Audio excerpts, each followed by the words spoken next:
ఇండోనేషియాలో భారీ భూకంపం సంభవించింది. రిక్టర్ స్కేల్పై భూకంప తీవ్రత 7.7గా నమోదైంది. ఫ్లోరెస్ ప్రాంతంలో భూమికి 10 కిలోమీటర్ల లోతులో భూకంపం సంభవించింది. ఎండే నగరానికి సుమారు 68 కిలోమీటర్ల దూరంలో భూకంప కేంద్రాన్ని గుర్తించారు.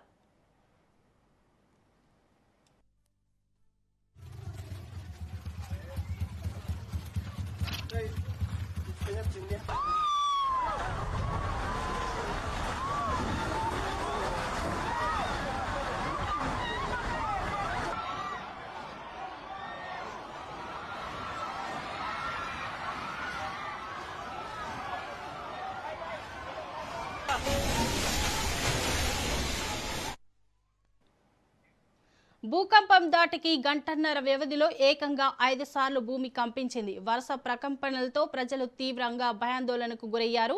జనం ఇళ్ల నుంచి బయటకు పరుగులు తీశారు. అధికారులు సునామీ హెచ్చరికలు జారీ చేశారు.